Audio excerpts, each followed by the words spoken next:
Welcome back to Sanjari academy. My name is Khalid Ansari and आज जो हम देखेंगे वो 12th के स्टूडेंट के लिए है। खास करके जो 12th के हमारे स्टूडेंट है उनके लिए मेन टॉपिक आ रहा है आपका नॉन प्रॉफिट ऑर्गेनाइजेशन। इस बारे में हमने अभी इंडेक्स में देखे थे। इससे पहले वाला जो हमारा वीडियो था उसमें मैंने बताया था आप लोग को इंडेक्स मतलब सिलेबस क्या है और आपका जो बीके का पेपर पैटर्न है उस बारे में बताया था। तो अगर आपने वो वीडियो नहीं देखे हो तो पहले वो वीडियो देख लो और उसका लिंक भी आपका नीचे डिस्क्रिप्शन में अवेलेबल है। ठीक है, इस लेक्चर में हम देखेंगे accounts of non profit concern, मतलब इस चैप्टर में क्या क्या और आपके नॉन प्रॉफिट ऑर्गेनाइजेशन है उनके कैसे अकाउंट्स प्रिपेयर होते हैं, कौन से वर्ड्स यूज होते हैं, किस टाइप के अकाउंट्स प्रिपेयर होते हैं, ईयर्स क्या है, सारी चीजें इसमें हम देखेंगे। ठीक है, यहां तक चलिए फर्स्ट आ जाते हैं। पहले चैप्टर का नाम अगर समझ में आएगा तो अंदर का चैप्टर भी समझ में आएगा। फर्स्ट चैप्टर का नाम है accounts of non profit concern. ठीक है, अब नाम से पहले समझ में आएगा नॉन का मतलब क्या हो गया, नो मतलब नो, उसके बाद प्रॉफिट, प्रॉफिट का मतलब जो भी आपका फायदा रहता है, मतलब ऐसा कंसर्न जिसका कोई प्रॉफिट नहीं रहता। अब कंसर्न का मतलब क्या हुआ कि कंसर्न का मतलब होता है ऑर्गेनाइजेशन। ठीक है, कंसर्न का मतलब होता है ऑर्गेनाइजेशन। ऐसा ऑर्गेनाइजेशन मतलब क्या है निकल के, ऐसा ऑर्गेनाइजेशन जिसका कोई प्रॉफिट नहीं है। अब ऐसा कौन सा ऑर्गेनाइजेशन है जिसका कोई प्रॉफिट नहीं है, तो पहले उसको समझने से पहले आपको यह समझना पड़ेगा ऑर्गेनाइजेशन किसे कहते हैं। ठीक है, कंसर्न का मतलब क्या होता है, ऑर्गेनाइजेशन। ठीक है, ऑर्गेनाइजेशन भी अब मार्केट में अगर आप उतरेंगे तो मार्केट में ऑर्गेनाइजेशन दो तरीके के, एक होता है प्रॉफिट मोटिव ऑर्गेनाइजेशन, मतलब जिसका काम क्या है, मैं कुछ गुड्स सेल करूंगा और गुड्स सेल के मुझे क्या मिलना चाहिए, प्रॉफिट। मतलब मेरा एम क्या रहता है, मेरा ऑब्जेक्टिव क्या रहता है, सिर्फ प्रॉफिट कमाने के ऊपर, सर्विस नहीं देना है। और एक रहता है सिर्फ सोशल और सर्विस प्रोवाइड करना। मतलब क्या हुआ, ऐसे ऑर्गेनाइजेशन जो सर्विसेज प्रोवाइड करती है, जो सोशल सर्विसेज प्रोवाइड करती है। मतलब कौन कौन से आते हैं इसमें, देखो जैसे यहाँ पे प्रॉफिट मोटिव में बात करें तो कोई भी एक किराने दुकान वाले भी बात करें या बड़ी से बड़ी कंपनी भी बात करें, उनका मेन मोटिव क्या रहता है, मुझे प्रॉफिट चाहिए, उसको अपने जेब भरना है। तो यहाँ पे Tata Motors limited, Samsung company, Airtel, Mahindra Motors, ऐसे सारी जितने भी कंपनीज है, जितने भी आपने नाम सुने होंगे, सारी कंपनी का मेन मोटिव क्या रहता है, प्रॉफिट। ठीक है, अब अगर सोशल और सर्विसेज बात करें तो ऐसे कौन से ऑर्गेनाइजेशन जो बिना प्रॉफिट के काम करते हैं, मतलब उनका मेन मोटिव प्रॉफिट नहीं रहता है, होता तो उसमें भी प्रॉफिट ही लेकिन इतना शो नहीं किया जाता। वो क्या करते हैं, सर्विसेज प्रोवाइड करते हैं। तो यहां पे क्या रहता है, ICAI मतलब institute of chartered accountant of India. ठीक है, ये एक इंस्टीट्यूट है चार्टेड अकाउंट का जहां पे CA बनाया जाता है। ठीक है, तो ऐसे ऑर्गेनाइजेशन। नेक्स्ट है ICSI, institute of company secretary of India. उसी तरह स्पोर्ट्स क्लब्स वगैरह, जैसे अगर आपको कोई मैच में उतरना है, फॉर एग्जांपल इंडियन क्रिकेट में उतरना है, तो आपको कैसे, किसके थ्रू जाना पड़ेगा, स्पोर्ट्स क्लब के थ्रू। ठीक है, तो यहाँ पे ऐसे स्पोर्ट्स क्लब है। नेक्स्ट आ जाता है हॉस्पिटल्स। हॉस्पिटल क्या करते हैं, सोशल सर्विसेज आपको प्रोवाइड करते हैं। नेक्स्ट आता है स्कूल कॉलेजेस, ये सारी क्या है, आपको सर्विसेज प्रोवाइड करती है, मतलब यहाँ पे ये एजुकेशन देते हैं। ठीक है, तो यहाँ पे इनका मेन एम नहीं रहता है प्रॉफिट मोटिव। नेक्स्ट आता है मंदिर, मस्जिद, ये जितने भी सर्विसेज, जितने भी ऑर्गेनाइजेशन है, इनकी मेन मोटिव क्या रहता है, सोशल सर्विसेज प्रोवाइड करना। मेन मोटिव प्रॉफिट कमाना नहीं रहता। जैसे कि इसका क्या है, टाटा मोटर्स का, ये अपना एक मोटर मतलब एक कार वगैरह सेल करती है तो उसके ऊपर क्या मिलता है, प्रॉफिट। लेकिन ये कोई चीज सेल कर रहा है क्या, इसके पास कोई प्रोडक्ट नहीं है, कोई कमोडिटी नहीं है जिसे ये सेल करता है जिसपे इसको प्रॉफिट मिलता है। ठीक है, तो ये सारे ऑर्गेनाइजेशन इनका अलग है। तो इन चीजों का, इन ऑर्गेनाइजेशन का आपका अकाउंट्स किस तरीके से प्रिपेयर होता है ये चैप्टर में आपको सीखना है। मतलब ऐसे ऑर्गेनाइजेशन जो प्रॉफिट नहीं कमाते, उनका प्रॉफिट, जो प्रॉफिट नहीं कमाते और जिनका अकाउंट किस तरीके से प्रिपेयर होता है इस चैप्टर में हम सीखेंगे। पहले देख लेते हैं हम लोग मीनिंग के बारे में। ठीक है, तो मीनिंग क्या कहते हैं, एज पर द बुक, आपकी बुक में जो दिया है, non profit organisation are those concern, ऐसा कंसर्न है which do not have profit motive, ऐसा ऑर्गेनाइजेशन जिसका कोई प्रॉफिट मोटिव नहीं है। पहली बात खत्म हो गई। आगे दिया है एनी ऑर्गेनाइजेशन, एसोसिएशन, क्लब और कंसर्न, मतलब ऐसा ऑर्गेनाइजेशन, कोई भी ऑर्गेनाइजेशन हो, एसोसिएशन हो, कोई भी क्लब हो, ऐसा organisation which operates is activities for the benefits of its members. मतलब क्या हुआ, ऐसा ऑर्गेनाइजेशन है, ऐसा कंसर्न जो बेनिफिट किसको देता है, अपने मेंबर्स को, और अदर्स मतलब आम जनता को भी, मतलब उसके जो मेंबर्स रहेंगे, मतलब जो ओनर्स है वो जो उसको चलाते हैं, दूसरे अदर्स पब्लिक को भी। And do not have profit motive, और जिनका प्रॉफिट मोटिव, इनका एम नहीं है, उसे कहा जाता है NPO। समझ में आया कि NPO एक ऐसा ऑर्गेनाइजेशन है जिसका प्रॉफिट मोटिव नहीं है, जो अपने मेंबर्स और अदर्स पब्लिक को क्या करता है, सर्विस प्रोवाइड करता है। ठीक है, तो इनका ये हो गया मीनिंग। नेक्स्ट, इनका मेन ऑब्जेक्टिव क्या रहता है, तो मेन ऑब्जेक्टिव भी आपकी बुक के हिसाब से क्या दिया है, non profit organisation are form for, ठीक है, नॉन प्रॉफिट ऑर्गेनाइजेशन किस लिए है? आर फॉर्म फॉर प्रमोटिंग, किसको प्रमोट करता है? तो आर्ट, आपका आर्ट है, कल्चर है, जो आपके एजुकेशन से, ठीक है, रिलीजियन, स्पोर्ट्स, चैरिटी, हेल्थ, ये सारी चीजों को क्या करता है वो, मतलब आपके देखो एजुकेशन में क्या आ गया, स्कूल कॉलेजेस आ गया, रिलीजियन में मंदिर मस्जिद आ गए, स्पोर्ट्स में स्पोर्ट्स क्लब आ गया, चैरिटी आप किस लिए करते हो, आपके हॉस्पिटल्स वगैरह में चैरिटी होती है हेल्थ वगैरह के लिए, ठीक है। तो ऐसे जितने भी आपके एनजीओज वगैरह है तो इनका अकाउंट्स किस तरीके से प्रिपेयर होता है, तो यहाँ पे ये सारे हम चैप्टर में देखेंगे, ठीक है यहाँ तक। चलिए नेक्स्ट देखते हैं, which type of account you prepare, मतलब कौन कौन से आपको अकाउंट्स प्रिपेयर करना पड़ेंगे। मतलब अभी क्या होगा, आपको 3 अकाउंट बेसिकली बनाना पड़ते हैं, सिर्फ 2 अकाउंट, मतलब एक अकाउंट बनता है और एक स्टेटमेंट बनता है, लेकिन जब तक आप ये नहीं सीखेंगे तब तक ये 2 चीज नहीं बना पाएंगे। मतलब फर्स्ट क्या आ गया, receipt and payment account. Receipt and payment account equals to मैं कह सकता हूं कैश अकाउंट। मतलब रिसिप्ट क्या होता है, जो भी इनकम आपको आ रही है रिसिप्ट, और जो भी पेमेंट मतलब जो भी एक्सपेंस हो रहा है वो पेमेंट, तो उसी तरह आपका रिसिप्ट एंड पेमेंट अकाउंट बनेगा। इसको हम आगे देखेंगे, हर एक अकाउंट को हम अलग अलग सेपरेट देखेंगे किस तरीके से बनता है। नेक्स्ट आ जाता है income and expenditure account. Income and expenditure account का अगर मैं कह सकते हैं equals to your profit and loss account. Profit and loss account हमने सीखे बैलेंस आपका फाइनल अकाउंट में। फाइनल अकाउंट में कैसा बनता था, profit and loss account debit side में आपके सारे एक्सपेंसेस आते थे और क्रेडिट साइड में सारी इनकम। सेम इसी तरह यहाँ पे भी यही रहेगा और कुछ नहीं रहेगा। नेक्स्ट आ जाती है balance sheet is your statement. देखिए यहाँ पे cash account profit and loss account के इक्वल है और यहाँ पे लास्ट में ये स्टेटमेंट है। जैसा अभी तक के सीखते आए थे फाइनल अकाउंट में उसी तरीके का बैलेंस शीट का एक स्टेटमेंट रहेगा, जहां पे लायबिलिटी और एसेट साइड रहेगी। लायबिलिटी और एसेट्स क्या होने चाहिए आपके लास्ट में टैली होना चाहिए, ठीक है। और एक इंपॉर्टेंट बात जो मैं बताना भूल गया, आपका जो नॉन प्रॉफिट ऑर्गेनाइजेशन पूरा जो चैप्टर है वो टोटल आता है आपका 12 मार्क्स के लिए। मतलब पूरा जो चैप्टर है उसका एक प्रैक्टिकल क्वेश्चन जो मैंने अपने लास्ट वीडियो में बताया था कि 12 मार्क्स है, क्वेश्चन नंबर 6 में पूछता है नॉन प्रॉफिट ऑर्गेनाइजेशन, वो 12 मार्क्स के लिए आपका ये चैप्टर रहेगा, ठीक है। तो आपको यहाँ पे 3 अकाउंट, आपको 2 अकाउंट और एक स्टेटमेंट प्रिपेयर करना है, ठीक है।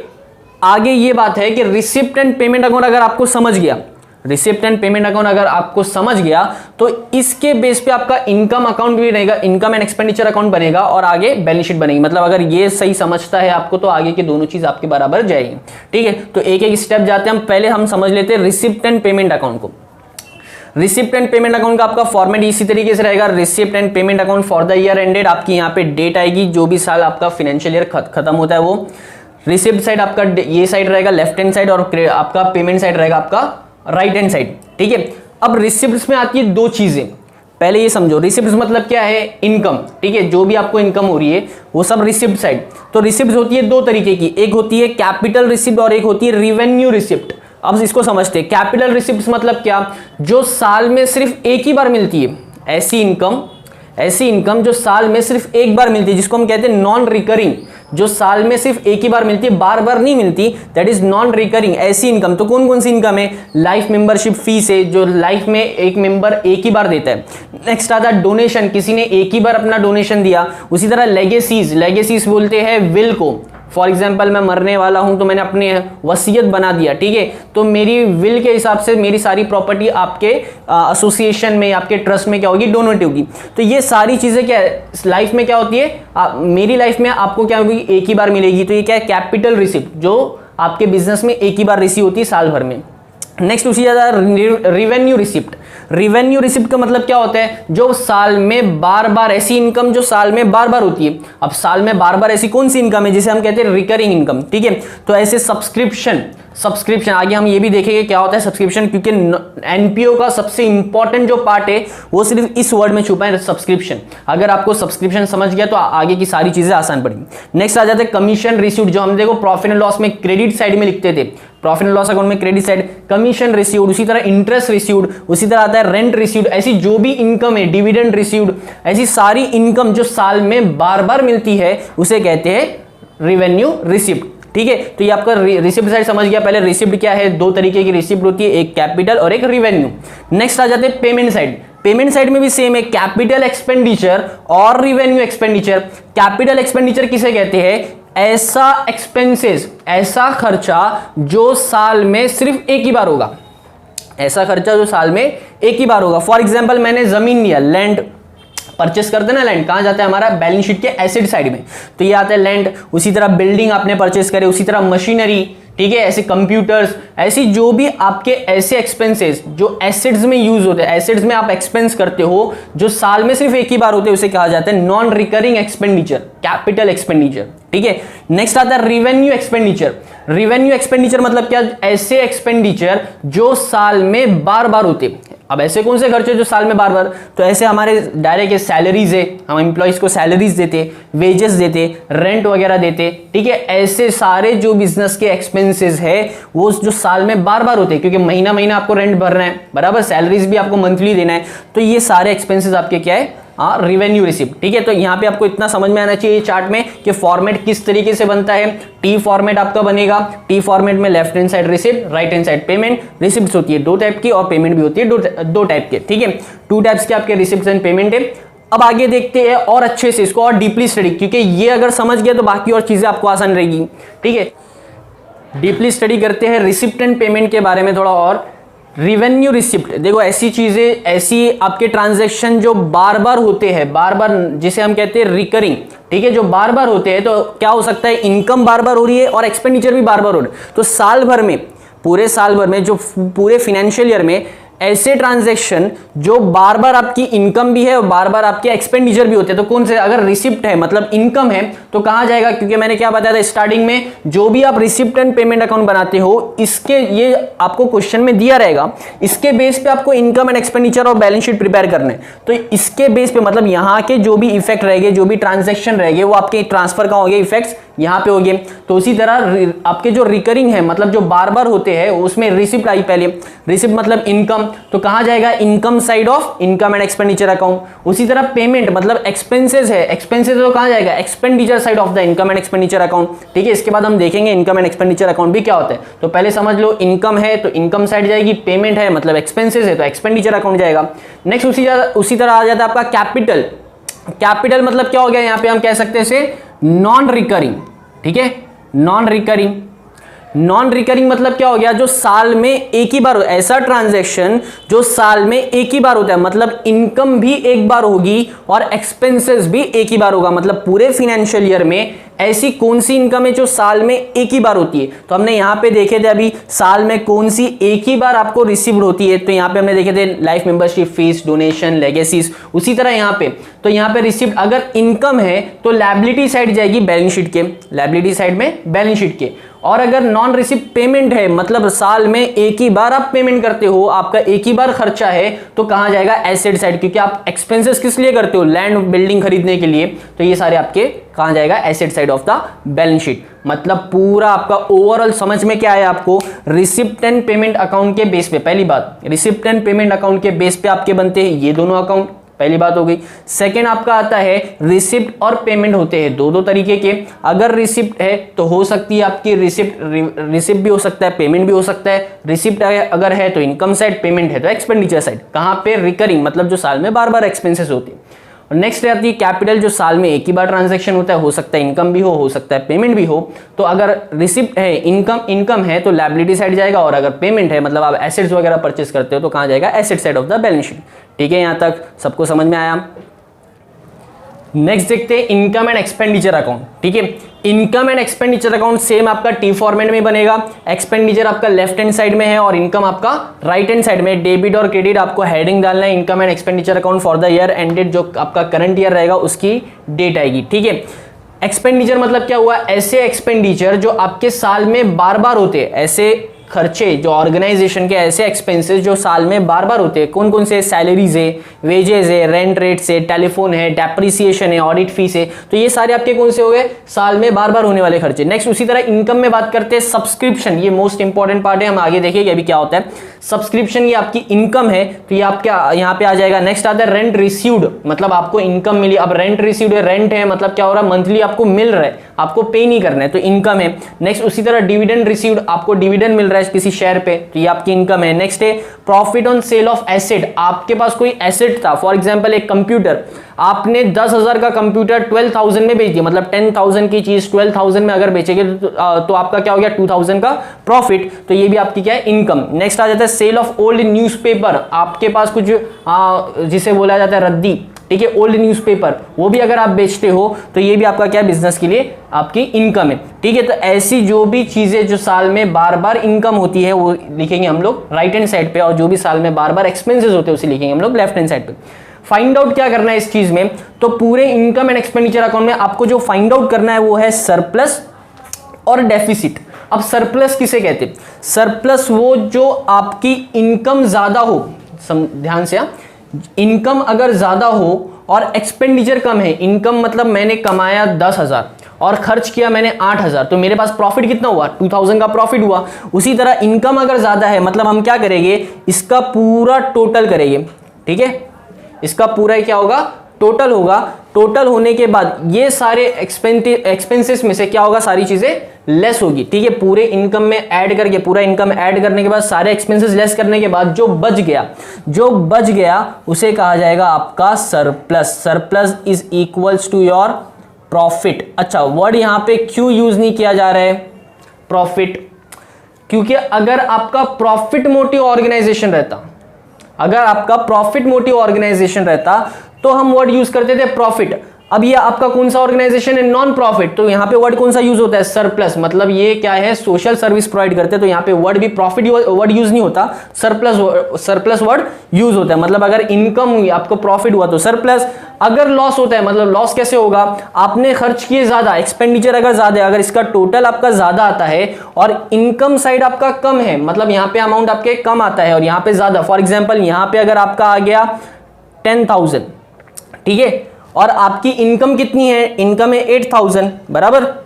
10,000 आपके एक्सपेंसेस और इनकम आपकी 8,000, तो आपको डेफिसिट कितना हुआ? लॉस कितना हुआ? डेफिसिट को हम कहते हैं लॉस।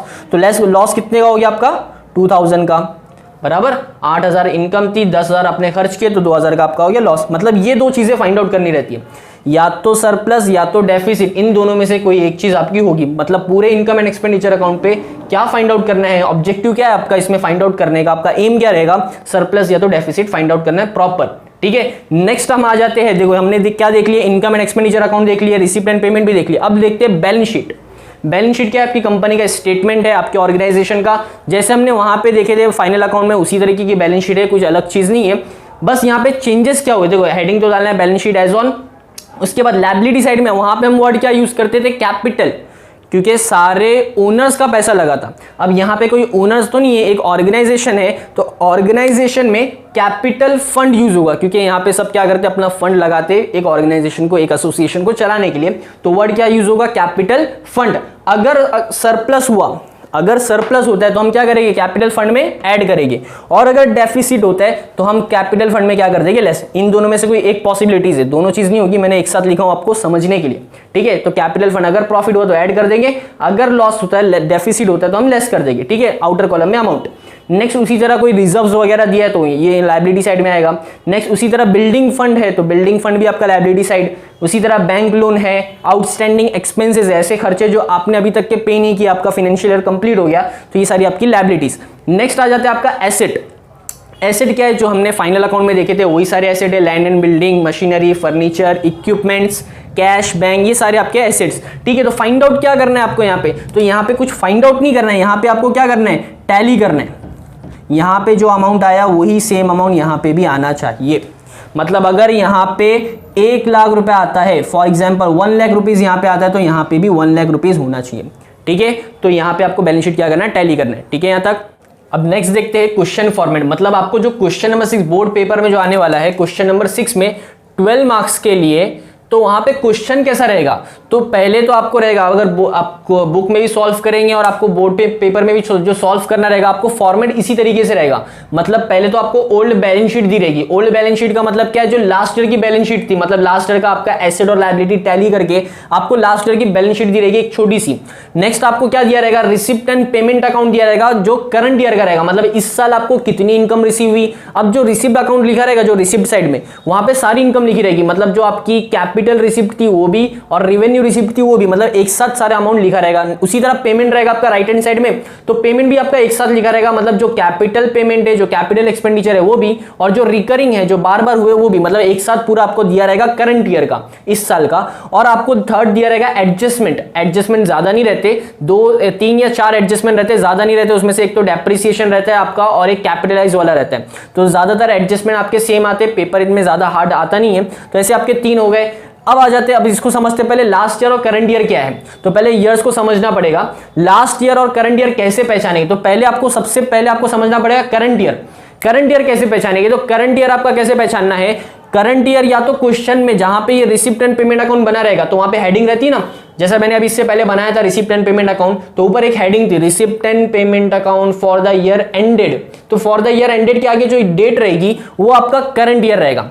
जैसे मैंने बताया करंट ईयर है, तो करंट ईयर की जो डेट रहेगी मतलब वो साल आपका क्या है, करंट ईयर है। नेक्स्ट हम देखिए और कैसे मालूम पड़ेगा, तो एक आपको इंफॉर्मेशन रहती है क्वेश्चन में जहां पे आपको लास्ट में बोलता है प्रिपेयर, आपको क्या बनाना है वो प्रिपेयर बोलता है ना, या फाइंड आउट बोलता है। तो प्रिपेयर में आपको बोला जाएगा prepare income and expenditure account or balance sheet as on that date, मतलब जो डेट दी रहेगी वो आपकी कौन सी रहेगी, करंट ईयर की। मतलब अगर क्वेश्चन में अगर बोला कि ये साल की आपकी बैलेंस शीट प्रिपेयर करो, तो 2019-20 दिया है तो ये आपका करंट ईयर, पहले यहां से मालूम पड़ सकता है। दूसरा आपको कहां से मालूम पड़ सकता है, रिसिप्ट एंड पेमेंट के ऊपर हेडिंग जो रहती है वहां से मालूम पड़ेगा कि आपका करंट ईयर कौन सा है। तो आपको जैसे ही मालूम पड़ गया कि करंट ईयर मेरा क्वेश्चन में बोला है कि 2019-20 का प्रिपेयर करो, तो आपका 19-20 अगर करंट ईयर है तो लास्ट ईयर क्या होगा, 2018-19, देखो 18-19, 19-20 बराबर।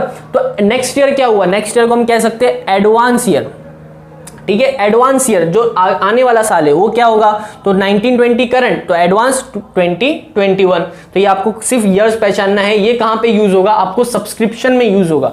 जब भी आप सब्सक्रिप्शन बनाएंगे इनकम साइड में तो वहां पे सब्सक्रिप्शन में आपको यूज होगा कि लास्ट ईयर कौन सा है, करंट ईयर कौन सा है और एडवांस ईयर कौन सा है। तो यहाँ पे आपको पहले करंट ईयर, अब जब भी आप ट्रांजेक्शन जो भी एंट्री पास करेंगे तो वहां पे याद रखो जो भी करंट ईयर की इंफॉर्मेशन रहेगी वही आपकी इनकम एंड एक्सपेंडिचर अकाउंट में जाएगा और बैलेंस शीट में।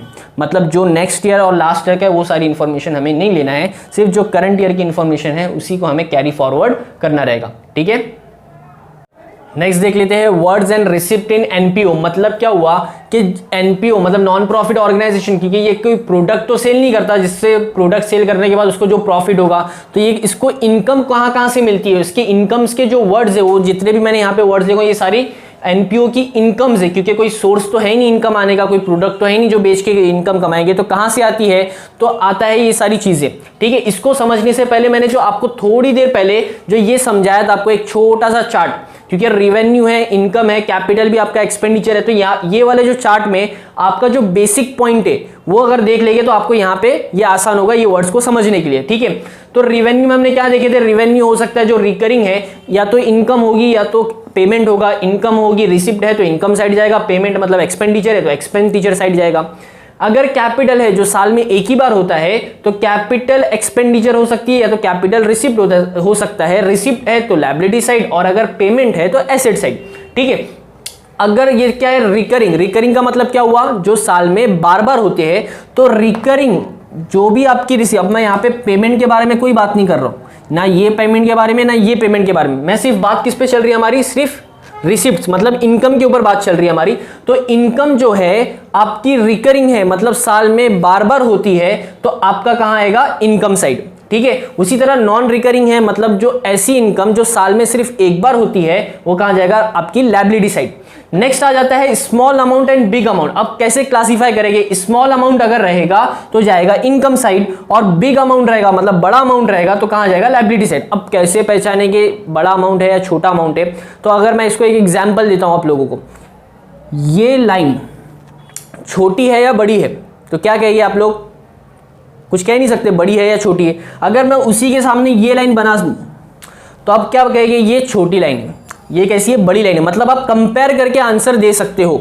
उसी तरह स्मॉल अमाउंट और बिग अमाउंट भी कैसे कंपेयर करेंगे, जहां पे आपको पूरे क्वेश्चन में थाउजेंड्स में अमाउंट दिए, 5,000, 10,000, 20,000, 50,000, ऐसे सारे थाउजेंड्स में अमाउंट है, और एक अमाउंट आपका लैक्स में दिया है, 1,50,000 या 1 लाख या 2 लाख ऐसा अमाउंट दिया है। तो आप कंपेयर कर सकते हो, पूरे क्वेश्चन में आपका सारा अमाउंट 1000 में था और एक अमाउंट सिर्फ लैक्स में है, तब स्मॉल अमाउंट और बिग अमाउंट में आप क्लासीफाई कर सकते हो। अगर सब 1000 में मतलब स्मॉल अमाउंट है, और अगर लैक्स में आ गया तो बिग अमाउंट है। तो स्मॉल अमाउंट है तो कहां जाएगा, इनकम साइड, और अगर बिग अमाउंट है तो कहां जाएगा, लायबिलिटी साइड। समझ में आया। थर्ड आ जाता है आपका जनरल पर्पस और स्पेसिफिक पर्पस। अगर जनरल पर्पस है, मतलब आप अगर जाते हो मंदिर या मस्जिद में, ठीक है, तो आप क्या करते हो, जेब से निकाले 100 रुपीज और क्या कर दिए, दान पेटी में डाल दिए। ठीक है, तो आपने कुछ सोचे क्या, ये मेरा पैसा कहाँ यूज होगा, कुछ नहीं सोचे, डायरेक्ट 100 रुपीज निकाले और दान पेटी में डाल दिए। मंदिर में कहाँ पर, कहीं पर भी वो पैसा आपका यूज हो, तो जनरल पर्पस। और वही अगर कोई हीरो जाता है और हीरो ने क्या बोला, ये जो मंदिर की जो एक दीवार बन रही है, ये मेरा जितना मैं 1 लाख रुपए डोनेट कर रहा हूं इस मंदिर में, वो कहां पे यूज होना चाहिए, ये दीवार बनने में यूज होना चाहिए। मतलब क्या हुआ, इस मंदिर की इस दीवार में, मतलब क्या बोल दिया उसने, एक स्पेसिफिक पर्पस बोल दिया कि जो भी मैं पैसा दे रहा हूं वो कहां पे यूज हो, सिर्फ स्पेसिफिक पर्पस के लिए यूज हो। तो ये कहां पे आएगा आपका, लायबिलिटी साइड। समझ में आ रहा है। अगर जनरल पर्पस रहा तो इनकम साइड, और वहां पे नाम आगे दे दिया कि ये फंड जाता है या ये रिजर्व या मेरा डोनेशन जाता है किसी की स्पेसिफिक पर्पस के लिए, एक मशीन खरीदने के लिए या लैंड खरीदने के लिए, तो ऐसा कोई स्पेसिफिक पर्पस रहता है तो कहां पे जाएगा आपका, लायबिलिटी साइड। ठीक है, आपको अगर ये 3 चीजें समझी होगी कि recurring, non recurring, small amount, big amount और जनरल और स्पेसिफिक, अगर ये समझ गया आपको कि जनरल पर्पस है तो इनकम साइड, स्पेसिफिक पर्पस है तो लायबिलिटी साइड, तो आपको ये सारे वर्ड्स क्लासिफाई करने में आसानी होगी। ठीक है, अब ये देख लेते हैं सब्सक्रिप्शन क्या होता है। पूरे चैप्टर की सबसे बड़ी जान यही है, सब्सक्रिप्शन होता क्या है। अब इसको समझते हैं। अगर आप एक एसोसिएशन में हो, एक ऑर्गेनाइजेशन में हो, एक एनपीओ में हो, तब आपको अगर अपनी मेंबरशिप मेंटेन करना है उस ऑर्गेनाइजेशन में, तब आपको जो फीस पे करना रहती है उसे कहते हैं सब्सक्रिप्शन। जैसे आप चैनल कैसे सब्सक्राइब करते हो, यूट्यूब चैनल हमारा सब्सक्राइब करो, उसी तरह यहाँ पे सब्सक्रिप्शन भी है कि आपका जो भी ऑर्गेनाइजेशन है वहाँ पे जो भी मेंबर है वो अगर मेंटेन करना चाहते हैं अपने आप को, उस ऑर्गेनाइजेशन में रखना चाहते हैं, तो उन्हें क्या पे करना पड़ेगा, सब्सक्रिप्शन। अब सब्सक्रिप्शन कैसा होता है, हो सकता है वो मंथली पे करता हो एक मेंबर, हो सकता है वो क्वार्टरली पे करता हो सकता है साल का एक साथ पे कर देता हो। तो ठीक है, अगर बिग अमाउंट है, एक साथ पूरा पे करता है, तो बिग अमाउंट हमने क्या देखे थे इससे पहले, अभी बिग अमाउंट है तो क्या होगा, स्पेसिफिक पर्पस के लिए। तो स्पेसिफिक पर्पस आया तो कहां जाएगा आपका, लायबिलिटी साइड। ठीक है, यहां से अगर समझ रहा है तो ये भी समझेगा, अगर बिग अमाउंट है स्पेसिफिक पर्पस के लिए तो लायबिलिटी साइड, बिग अमाउंट है स्पेसिफिक पर्पस के तो लायबिलिटी साइड। ठीक है,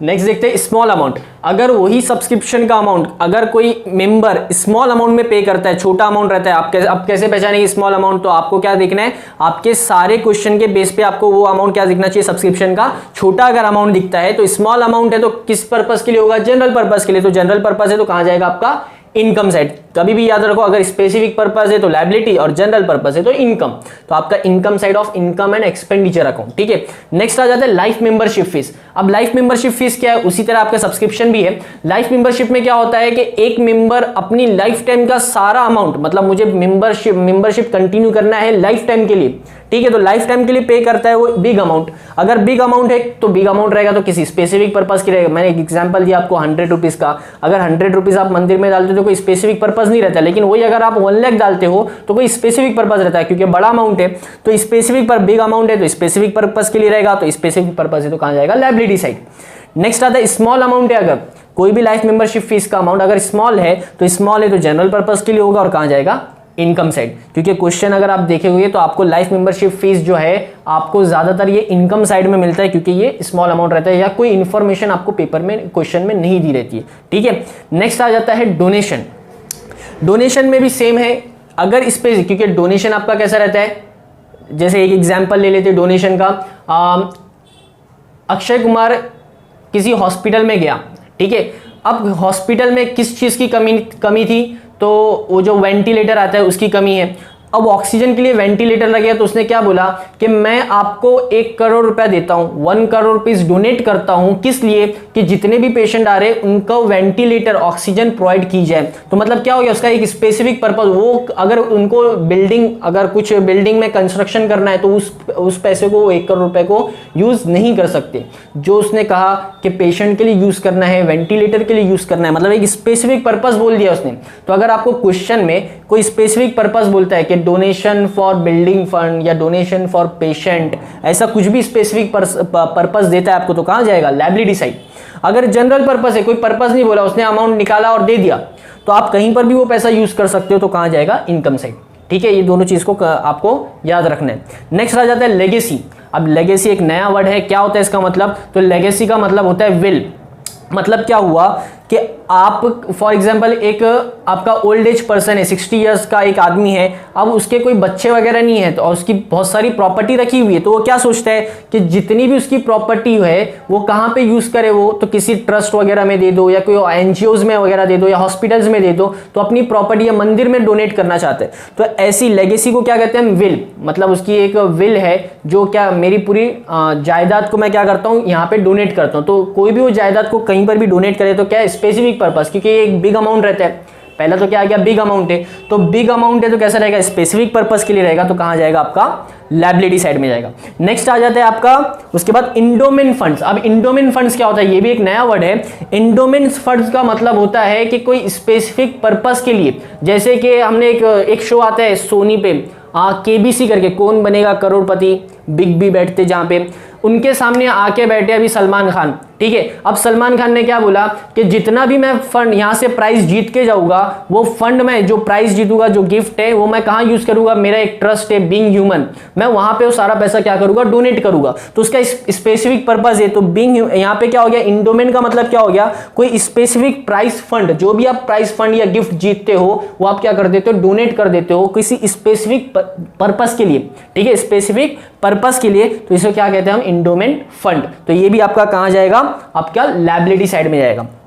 ठीक है, नेक्स्ट आ जाता है सेल ऑफ ओल्ड एसेट और स्क्रैप। मतलब क्या हो गया कि आपका जो ओल्ड एसेट है, ठीक है, तो ये ओल्ड एसेट आप अगर बेचते हो तो इसके ऊपर अगर प्रॉफिट हुआ, ओल्ड एसेट अगर आप बेचते हो अगर प्रॉफिट हुआ तो इनकम साइड, लेकिन एसेट आपका कम हो रहा है तो आपका कहां जाएगा, एसेट साइड भी इफेक्ट जाएगा। मतलब इसके दो इफेक्ट होते हैं, एक तो आप प्रॉफिट में अगर बेचे तो आपकी इनकम साइड, अगर और दूसरी बात आपने एसेट बेच दिए तो आपके पास से एसेट्स कम हो गया तो एसेट में भी इसका इफेक्ट पड़ेगा। दूसरा आता है स्क्रैप वगैरह बेचते हो तो ये भी आपका क्या है, रेगुलर इनकम है। आपने 1 महीने बाद, 6 महीने बाद आप बार बार स्क्रैप बेच रहे हो या न्यूज़पेपर बेच रहे हो जो ओल्ड हो गया, रद्दी है, तो ये सारी क्या आपकी जनरल पर्पस के लिए रिकरिंग है, या कहां जाएगा आपका इनकम साइड। ठीक है, तो ये सारे आपके क्या थे, सब आपके रिसिप्ट, मतलब जो भी एनपीओ में जहां से फंड मिलता है, जो इनकी इनकम है, मेन सोर्स यही रहते हैं। उसी तरह से अगर एक स्कूल और कॉलेजेस की बात की जाए तो इनकम क्या, जैसे यहाँ पे सब्सक्रिप्शन था, जैसे एक ऑर्गेनाइजेशन में क्या रहते हैं, सब्सक्रिप्शन, ये यहाँ पे मेन इनकम रहती है। उसी तरह अगर आप स्कूल्स बात करें तो स्कूल्स के लिए इनकम क्या रहती है, या क्लासेसों के लिए इनकम क्या रहती है, तो मेन इनकम इनकी क्या रहती है, ट्यूशन फीस। तो ट्यूशन फीस, यहाँ पे सब्सक्रिप्शन की जगह वर्ड क्या यूज हो जाएगा, ट्यूशन फीस, बाकी रहेगी तो वो इनकम साइड में ही जाएगा, बिग अमाउंट और स्मॉल अमाउंट के बेस पे। ठीक है, तो ये पूरे आपके वर्ड्स हो गए। मैंने किस बेस पे बताया, सारे वर्ड्स सिर्फ ये चार्ट के ऊपर। तो आपको ये बेसिक चीज यहाँ पे ये याद रखना है, उसके बाद ये सारे आपको रिसिप्ट याद रखने। ठीक है, यहाँ तक। अब देखते हैं कि छोटा सा प्रैक्टिकल प्रॉब्लम। ठीक है, क्या दिया वहां पे, क्वेश्चन नंबर देखो वहां पे दिया है हमारा, एक सिंपल एग्जाम्पल आपको दिया है, सिर्फ क्या बोला है, prepare income and expenditure account only. मतलब इस पार्ट में हम जो वीडियो देख रहे हैं इसमें सिर्फ हम एक ही देखेंगे कि इनकम एंड एक्सपेंडिचर अकाउंट किस तरीके से बनता है। ठीक है, क्या दिया वहां पे, from the following receipt and payment account and adjustment given below you are required to prepare. देखो आप बोला प्रिपेयर क्या करना है, you are required to prepare income and expenditure account for the year ended 31 March 2020 of Veena culture association Satara. ठीक है, वो Veena culture association, ये उनके एक एसोसिएशन है, ऑर्गेनाइजेशन है, जिनका उसने बोला है income and expenditure account prepare करो कब, 31 मार्च 2020। देखो डेट सबसे ज़्यादा इंपॉर्टेंट है। मैंने इससे पहले भी जब मैंने डेट एक्सप्लेन किया आप लोगों को तब मैंने बोला था डेट आपको करंट ईयर याद रखना है। तो आपको जो प्रिपेयर करने बोला है मतलब ये 31 मार्च 2020 ये आपका करंट ईयर है। ठीक है, अब आपको रिसिप्ट एंड पेमेंट दिया है, रिसिप्ट साइड में आपको बैलेंस ब्रॉट डाउन दिया है, सब्सक्रिप्शन दिया है, donations, entrance fees, interest on fix deposit और पिकनिक रिसिप्ट, ये सारी आपकी क्या रिसिप्ट मतलब क्या इनकम है। अब आ जाओ पेमेंट साइड, आपके क्रेडिट साइड में है पेमेंट, पेमेंट में दिया रेंट। अब देखो रेंट आपको 2018-19 का भी दिया और 1920 का भी। अब आपको करंट ईयर कैसे मालूम पड़ेगा? तो मैंने बताया था आप लोग को करंट ईयर आपका मालूम पड़ता है जो प्रिपेयर में बोला है, और दूसरा मैंने बताया था रिसिप्ट एंड पेमेंट अकाउंट जो बना हुआ रहेगा उसके ऊपर जो हेडिंग दी है वो भी 31 मार्च 2020 की दी है। तो मतलब आपका यहाँ से आप क्लासीफाई कर सकते हो, आसान है कि जो 31 मार्च 2020 जो दोनों जगह दिया है वो आपका क्या है? करंट ईयर है। तो आपका जो रेंट दिया था, हम लोग रेंट पे थे, तो बाय रेंट जो दिया पेमेंट साइड में, तो 1920 इज योर करंट ईयर। जो आपको 54,300 दिया है वो आपका करंट ईयर है। तो 1890 आपका क्या हुआ? Last year. तो लास्ट ईयर को हमें लिखना नहीं है, याद रखो, हमें लास्ट ईयर को लेना नहीं, हम इस साल का बना रहे। तो लास्ट ईयर की जितनी भी इंफॉर्मेशन है उसको हटा दो, जो इस साल की इंफॉर्मेशन है सिर्फ उसी रखना है हमें, ठीक है। नेक्स्ट हो गया आपका फिक्स डिपॉजिट दिया है। फिक्स डिपॉजिट क्या होता है? तो देखो आप बैंक वगैरह में फिक्स डिपॉजिट कराते हो तो वो क्या आपकी इन्वेस्टमेंट है। तो जो भी ऑर्गेनाइजेशन है ये क्या कर रहा है? किसी इन्वेस्टमेंट में पैसा इन्वेस्ट करके रखा है, तो ये आपका क्या है? एसेट है। तो हमें तो सिर्फ बनाने क्या बोला है? Income and expenditure account. तो फिक्स डिपॉजिट हमारा यूज नहीं होगा। नेक्स्ट आ जाता है सन्ड्री एक्सपेंसेस। ये क्या आपके पेमेंट में आया है? तो सन्ड्री एक्सपेंसेस मतलब आपके खर्चा है 8,000। नेक्स्ट उसी तरह दिया आपका इंश्योरेंस दिया है 12,000, प्रिंटिंग एंड स्टेशनरी है, पिकनिक एक्सपेंसेस है, सैलरीज है। सैलरीज के बाद आता है ट्रैवलिंग एक्सपेंसेस है आपका, और उसके बाद बाय एडवर्टाइजमेंट है, ठीक है। और उसके लास्ट में आया by balance carry down. Next दिया है आपको बाय एडवर्टाइजमेंट 2018-19 का, ठीक है। तो ये भी क्या है? आपका लास्ट ईयर का एडवर्टाइजमेंट दिया हुआ है। नेक्स्ट है by balance carry down cash in hand और कैश एट बैंक, मतलब ये सब क्या है? आपका एसेट है। तो ये चीज़ें आपकी यूज नहीं होगी। अब मैं क्वेश्चन जब आपको सिर्फ रीड करके बता दूँ क्या है क्या नहीं है, हम आगे देखेंगे कि कौन सी चीज़ को लिखना है कौन सी चीज़ को नहीं लिखना है, ठीक है। नेक्स्ट आपको दिया है एक एडजस्टमेंट। नीचे सिर्फ 4 एडजस्टमेंट दिए, छोटे से ज़्यादा नहीं है। फर्स्ट एडजस्टमेंट है outstanding rent for the current year was 7,000। आपका रेंट जो है इस साल का 7,000 आउटस्टैंडिंग है। आउटस्टैंडिंग मतलब अभी तक के आपने रेंट अभी तक के पे नहीं करे 7,000 का, तो हमें ये ऐड करना पड़ेगा। नेक्स्ट आ जाता है 60% entrance fees should be capitalised. जब भी वर्ड ऐसा मिलेगा, क्योंकि ये एडजस्टमेंट हर क्वेश्चन में रहता है, आपका सबसे इंपॉर्टेंट क्वेश्चन है एडजस्टमेंट है ये 60% of the entrance fees. Entrance fees कैसे कहते हैं? एडमिशन फीस जिसे कहते हैं, कि हमें ऑर्गेनाइजेशन में आने के लिए जो इंट्रेंस फीस देना पड़ी उसका 60% क्या बोला है? कैपिटलाइज करने। कैपिटलाइज करना का मतलब क्या हुआ कि जो इंट्रेंस फीस जो आपको दी है रिसिप्ट साइड में 15,000, तो 15,000 का 60% क्या करेंगे हम? कैपिटलाइज का मतलब होता है लायबिलिटी साइड में जाके कैपिटल फंड में ऐड करना। मतलब वो पैसा कहाँ यूज होगा? स्पेसिफिक पर्पस बोले ना, कैपिटल के लिए यूज हो रहा है, कैपिटल फंड में जाके ऐड कर दो। तो बाकी जो 40% है वो क्या रहेगी? आपकी इनकम ही रहेगी। तो हम कहाँ शो करेंगे? Income side. नेक्स्ट आता है outstanding subscription for the current year 20,000। आपका जो सब्सक्रिप्शन है इस साल का 20,000 रुपये आपको अभी तक के नहीं मिला। सब्सक्रिप्शन का मतलब क्या होता है? इनकम, रिसिप्ट साइड में जो दिया है आपको, ठीक है। तो इनकम साइड में आपका अभी तक के 20,000 रुपये मिला नहीं है, तो हम क्या करेंगे? उसे ऐड करेंगे इनकम साइड में। नेक्स्ट आता है प्रीपेड इंश्योरेंस 1,000। प्रीपेड इंश्योरेंस का मतलब क्या होता है कि प्रीपेड आपने इंश्योरेंस का पैसा नेक्स्ट ईयर का अभी से पे कर दिया 1,000, मतलब नेक्स्ट ईयर का पैसा अभी से पे कर दिया तो नेक्स्ट ईयर पे नहीं करना पड़ेगा, तो 1,000 रुपये का आपको नेक्स्ट ईयर बेनिफिट मिलेगा। तो ये क्या करते हैं? हम इस साल का एक्सपेंस तो नहीं है, तो इस साल हम क्या कर देंगे? इसे लेस कर देंगे, ठीक है। तो पूरा क्वेश्चन ये आपका हो जाता है 12 मार्क्स का नहीं है, क्योंकि सिर्फ यहाँ पे अभी रिसिप्ट एंड पेमेंट अकाउंट हम देख रहे हैं। नेक्स्ट वीडियो जब हमारा आएगा वहाँ पे हम देखेंगे रिसिप्ट एंड पेमेंट और बैलेंस शीट भी, ठीक है। यहाँ तक तो क्वेश्चन पूरा समझ में आ गया। आगे देखते हैं हम इसका सॉल्यूशन कैसा करते हैं। अब देखते हैं सॉल्यूशन कभी भी करने से पहले 2 बातें आपको याद रखनी है, क्योंकि आपके स्टेप्स याद रहना चाहिए जब भी आप क्या कर रहे हो? एनपीओ सॉल्व कर रहे हो। कोई भी प्रैक्टिकल क्वेश्चन जब भी सॉल्व किया जाता है उसके लिए स्टेप्स याद रहना चाहिए।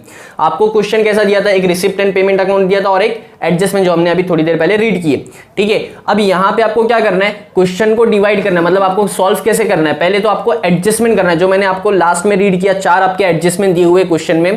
पहले हम एडजस्टमेंट सॉल्व करेंगे, एडजस्टमेंट के बाद हम पोस्टिंग करेंगे एंड देन उसके बाद टैली होगा, क्योंकि हमारा क्वेश्चन अभी सिर्फ छोटा सा है, इनकम एंड एक्सपेंडिचर अकाउंट ही सीखना है। तो हमें सिर्फ क्या ध्यान देना पड़ेगा?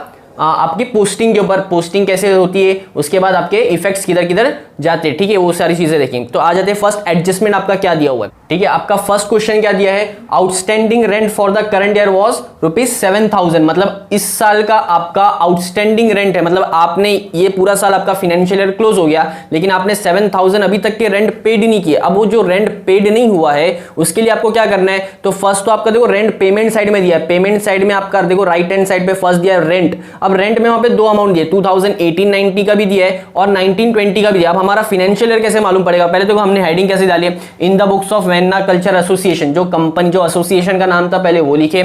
उसके बाद income and expenditure account for the year ended 31 March 2020। अब मैंने ईयर कहां से लाया? क्योंकि क्वेश्चन में देखो स्टार्टिंग में दिया है प्रिपेयर बोला है, वहां पे सेकंड लाइन में क्वेश्चन की स्टार्टिंग में तो प्रिपेयर बोला है 31 मार्च 2020 का आप क्या करो, income and expenditure account prepare करो। तो इसलिए हमें क्या करना है, ये आपका करंट ईयर है, तो हमें यहाँ पे जो रेंट दिया है तो यहाँ पे क्या मालूम पड़ा, 20 आपका क्या है, करंट ईयर, मतलब 31 मार्च 2020 को करंट ईयर क्लोज हुआ। तो स्टार्ट कब हुआ होगा? 2019 में, 19 को स्टार्ट हुआ, 20 को खत्म हुआ, ये आपका करंट ईयर। तो लास्ट ईयर क्या हो गया? 2018-19 previous year, last year 2019-20 current year, तो नेक्स्ट ईयर क्या हो गया? 2021। ठीक है, तो अब आपको पहले जब भी क्वेश्चन स्टार्ट करो सॉल्यूशन से पहले आपका ये लिखा हुआ रहना चाहिए कि आपका लास्ट ईयर, करंट ईयर और नेक्स्ट ईयर क्या है। अब आपको सारी चीजें जो रहेगी 2019-20 की जितनी भी क्वेश्चन में दी है उसे हमें यहाँ पे पोस्ट करना है, बाकी चीजों पे ध्यान नहीं देना। ठीक है, तो 19-20 का देखो आपको रेंट दिया होगा, रेंट आपको दिया है 54,300 रेंट दिया हुआ है। ठीक है, पेमेंट साइड में, तो पेमेंट साइड में मतलब क्या है, पेमेंट आपने किए, आपके एसोसिएशन का क्या है, वो खर्चा है, एक्सपेंडिचर है।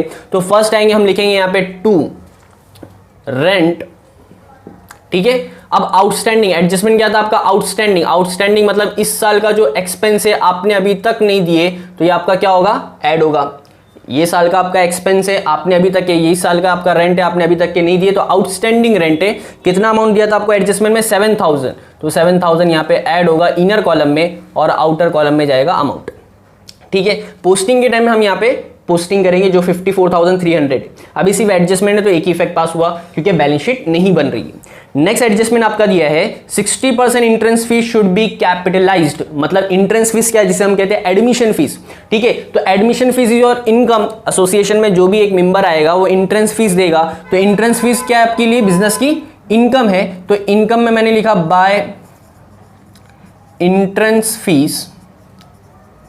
अब एंट्रेंस फीस में ये बात कहा कि 60% जो है वो क्या कर दो, कैपिटलाइज कर दो। कैपिटलाइज का मतलब मैंने बताया था आप लोगों को कि जो भी आपकी इनकम है उसका 60% क्या कर दे रहे हैं, उसे लायबिलिटी साइड लिखना है। कैपिटलाइज वर्ड कहां पे आता है? कैपिटल फंड लायबिलिटी साइड में आता है, मतलब वो पैसा आपके बिजनेस में किसी स्पेसिफिक पर्पस के लिए यूज होगा। तो बाकी 40% क्या आपके लिए? इनकम, जो आपकी इनकम में आएगा। तो मतलब एंट्रेंस फीस देखो आपको कहां दिया है? रिसिप्ट साइड में, आपका राइट हैंड साइड में, लेफ्ट हैंड साइड पे दिया रिसिप्ट, वहां पे एंट्रेंस फीस आपको 15,000 दिया है, तो हमने लिख दिया यहाँ पे 15,000 बराबर। अब इसका 60%, तो 60% हमें क्या करना है? कैपिटलाइज करना है, तो बाकी 40 यहीं पर ही आएगा, तो माइनस कर दो यहां से 60% क्या कर दिया हमने? कैपिटलाइज्ड। कैपिटलाइज। अब 15,000 का 60% कैसे निकलेगा? तो यहां पे देखो वर्किंग नोट में 15,000 मल्टीप्लाई बाय 60 डिवाइडेड बाय 100। ठीक है, इस तरीके से होगा 10 equals to 10, 10 equals to 10, 15 multiply by 6। ठीक है, ठीक है, 15 6 99,000, मतलब यहाँ पे जो कैपिटलाइज करना है कितना करना है? 9,000 आपका कैपिटलाइज करना है, तो बाकी कितना बचा? तो 15,000 माइनस 9,000 इक्वल्स टू 6,000। तो मतलब 6,000 इज योर इनकम और 9,000 कैपिटलाइज, मतलब क्या करना है? उसे लायबिलिटी साइड में लिखना है, तो 9,000 हम यहाँ पे लेस कर देंगे। दूसरा इफेक्ट जाएगा आपका बैलेंस शीट में। ठीक है, नेक्स्ट आपका एडजस्टमेंट आता है outstanding subscription for the current year was 20,000। Subscription क्या है आपके लिए? इनकम है, इनकम है तो बाय सब्सक्रिप्शन। ठीक है, सब्सक्रिप्शन का मैंने मीनिंग बताया था, मेंबर को अपना मेंटेन करना है मेंबरशिप, तो उसे सब्सक्रिप्शन का अमाउंट पे करना रहता है। तो 20,000 आपका क्या बोला है? आउटस्टैंडिंग है। आउटस्टैंडिंग का मतलब इस साल आपका साल पूरा फाइनेंशियल ईयर कंप्लीट हो गया लेकिन आपको सब्सक्रिप्शन का अमाउंट 20,000 अभी तक नहीं मिला। तो नहीं मिला मतलब इस साल की इनकम है, इस साल की इनकम है तो ऐड कर दो। ठीक है, इस साल की इनकम है तो ऐड कर दो। उसी तरह इस साल का एक्सपेंस था तो हमने क्या करे थे? ऐड किए थे। तो जो भी इस साल का रहेगा उसे ऐड करेंगे। नेक्स्ट आ जाता है यहाँ पे आपका 20,000 ऐड करके हम लोग लिख देंगे आउटर कॉलम में। Next fourth adjustment, last adjustment है प्रीपेड इंश्योरेंस ₹1,000। इंश्योरेंस का जो पैसा है, इंश्योरेंस आपके बिजनेस का क्या है? एसोसिएशन का एक्सपेंस है, तो लिखा मैंने टू इंश्योरेंस। अब इंश्योरेंस बोला है प्रीपेड, प्रीपेड है तो मतलब क्या होगा? लेस होगा। क्यों लेस होता है? क्योंकि आपका ये साल पूरा कंप्लीट हो गया और आपने एक्स्ट्रा नेक्स्ट ईयर के एडवांस जो ईयर है हमारा 2020-21 का भी आपने 1,000 इंश्योरेंस का पैसा पहले से भर दिए, तो आपका इस साल का तो एक्सपेंस नहीं है, इस साल का एक्सपेंस नहीं है, तो क्या कर दो? लेस कर दो। तो प्रीपेड कितना अमाउंट बोला था 1000, तो हम कर देंगे 1000 लेस। ठीक है, तो इतना याद रखना है, आउटस्टैंडिंग ऐड होगा और प्रीपेड लेस होगा। तो हमारे चारों एडजस्टमेंट हो गए। एक बार फिर से रिपीट कर लेते कि फर्स्ट एडजस्टमेंट आपका क्या था, आउटस्टैंडिंग रेंट का था। आउटस्टैंडिंग रेंट का था तो हमने आउटस्टैंडिंग है मतलब इस साल आपने रेंट नहीं भरे इस साल का, तो 7000 आपका रेंट ऐड हो गया। नेक्स्ट एडजस्टमेंट था आपका कैपिटलाइज करना एंट्रेंस फीस का 60%। कैपिटलाइज हमने कितना परसेंट करे, तो एंट्रेंस फीस कैपिटलाइज कितना कर दिया हमने 60%, तो 60% कैपिटलाइज, बाकी आपका 40% आपका क्या रहेगा, इनकम ही। थर्ड हमारा एडजस्टमेंट था सब्सक्रिप्शन का कि आउटस्टैंडिंग अभी तक के ये इनकम आई नहीं है 20,000, तो हमारा ये आ गया एक एडजस्टमेंट। और लास्ट हमारा क्या था, इंश्योरेंस का प्रीपेड था, तो हमें क्या करना पड़ेगा लेस, क्योंकि आपने पहले से ही पेड कर दिया 1000 एडवांस ईयर का, इस साल का एक्सपेंस नहीं है तो इस साल के खर्चे से लेस कर दो। ठीक है, अब आ जाते पोस्टिंग पे। पोस्टिंग पे कैसे जाने का, जो आपका रिसिप्ट एंड पेमेंट अकाउंट दिया है वहां पे रिसिप्ट से हम स्टार्ट करेंगे, मतलब लेफ्ट हैंड साइड से हम स्टार्ट करेंगे। फर्स्ट वहां पे जो दिया है the two balance brought down, तो टू बैलेंस ब्रॉट डाउन में वहां पे कैश इन हैंड और कैश एट बैंक है। ये वाला कैश इन हैंड और कैश एट बैंक जो भी यहाँ पे दिया है आपको कैश इन हैंड और कैश एट बैंक, वो आपको लिखना नहीं है। ठीक है, हमेशा याद रखो कोई भी क्वेश्चन है ये कैश इन हैंड और कैश एट बैंक लिखना नहीं है। नेक्स्ट आ जाता है टू सब्सक्रिप्शन। अब यहाँ पे सब्सक्रिप्शन में आपको तीन अमाउंट दिया है, 2018-19 का दिया है, 19-20 का दिया है और 2021 का दिया है। देखो यहाँ पे ये आपकी करंट ईयर 18-19, 19-20 और 2021 ऐसे तीन आपको अमाउंट दिए और ईयर्स दिए। ठीक है, तो आपको मैंने कौन सा बोला, कौन सा हमेशा लिखना है, आपको हमेशा करंट ईयर का लिखना है। तो हम कौन सा लिखेंगे, सिर्फ करंट ईयर का। तो करंट ईयर का सब्सक्रिप्शन का अमाउंट जो कितना है 19-20 का 1 लाख, तो हम यहाँ पे क्या लिखेंगे, सब्सक्रिप्शन में आके 1 लाख। सब्सक्रिप्शन क्या आपकी इनकम है इसलिए यहीं पर ही आएगा। नेक्स्ट आपका दिया उसके नीचे डोनेशन।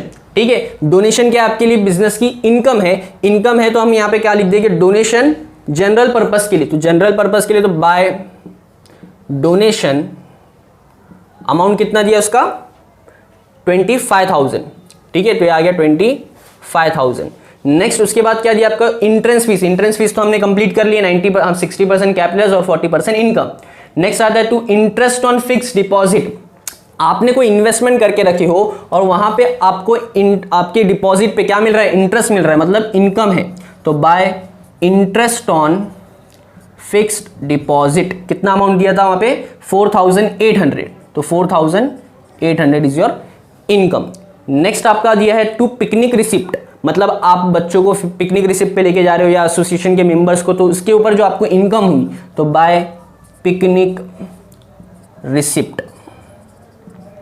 ठीक है, कितना अमाउंट है 20,000। तो ये सारे हो गए आपके रिसिप्ट साइड। अब देखते हैं पेमेंट साइड में क्या क्या दिया है। पेमेंट साइड में फर्स्ट दिया आपको रेंट। देखो हमने रेंट का एडजस्टमेंट पास कर दिए थे आउटस्टैंडिंग वाला, ठीक है, लेकिन उसकी पोस्टिंग बाकी। अब पोस्टिंग में रेंट का जो मैंने अभी बताया था 2018-19 जो प्रीवियस ईयर है और 19-20 जो करंट ईयर है, तो हमें कौन सा अमाउंट हमेशा लेना है, करंट ईयर का। तो करंट ईयर में अमाउंट कितना दिया 54,300, तो इसे लिख देंगे हम लोग 54,300। ठीक है, नेक्स्ट उसके बाद दिया फिक्स डिपॉजिट। देखो फिक्स डिपॉजिट पे इंटरेस्ट मिला मतलब इनकम प्रॉफिट है आपका, इंटरेस्ट ऑन फिक्स डिपॉजिट। लेकिन आपने फिक्स डिपॉजिट बैंक में करा है, एफडी कराते ना, अगर वो कराते हो तो ये आपकी इन्वेस्टमेंट है। आप 5 साल 10 साल के लिए एफडी करा के रखते हो तो ये आपकी इन्वेस्टमेंट है, ये इनकम और एक्सपेंडिचर अकाउंट में नहीं आएगा, ये जाएगा आपका बैलेंस शीट के एसेट साइड में, वहां पे आप लिखेंगे फिक्स डिपॉजिट। ठीक है, तो ये यहां पे आपको इसे नहीं लिखना है।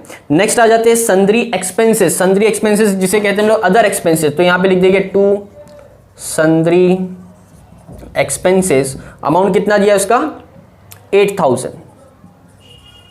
ठीक है, नेक्स्ट आपको क्या दिया है फिर उसके बाद इंश्योरेंस 12,000। इंश्योरेंस की हमने एडजस्टमेंट पास कर दिए थे, पोस्टिंग बाकी है, तो 12,000 आपका आ गया इंश्योरेंस का। नेक्स्ट आपका आता है printing and stationery. Printing and stationery का अमाउंट है 6,000, तो सेम आप लिख देंगे to printing and stationery. Printing and stationery 6,000। ठीक है, नेक्स्ट आपका आ जाता है सैलरीज। सैलरीज दिया है उस प्रिंटिंग एंड स्टेशनरी की बात है पिकनिक एक्सपेंसेस।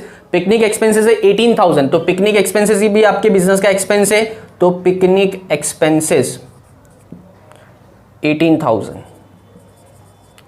नेक्स्ट है आपका सैलरीज, तो टू सैलरीज 20,000। नेक्स्ट जो आपको दिया है ट्रैवलिंग एक्सपेंसेस 13,000, तो उसे भी लिख लेना है टू ट्रैवलिंग। जितने भी आपके बिजनेस के एक्सपेंस है सारे एक्सपेंस यहां पे आएंगे, ट्रैवलिंग एक्सपेंसेस 13,000। ठीक है, नेक्स्ट देखते हैं आगे क्या दिया है। बाय एडवर्टाइजमेंट, एडवर्टाइजमेंट आपको दिया है 7,000 का। ठीक है, तो एडवर्टाइजमेंट आपका जो दिया है वो कौन सा दिया आपका 2018-19 का दिया।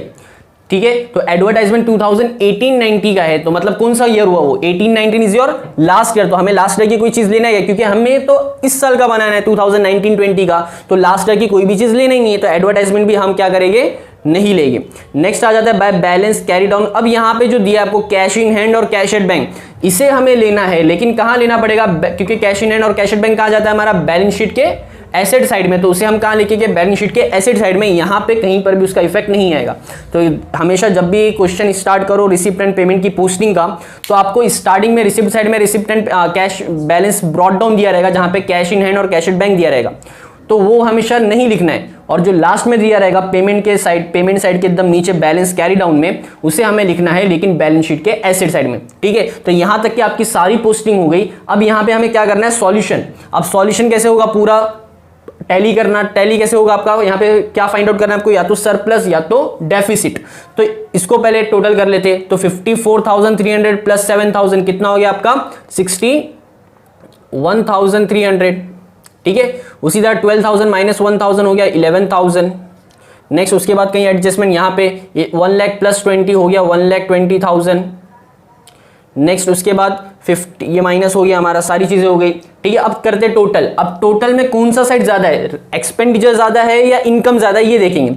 तो अगर पहले हम इनकम, ज्यादातर क्वेश्चन में इनकम साइड ज्यादा रहता है, तो इनकम साइड को हम पहले टोटल कर लेते हैं कितना होता है।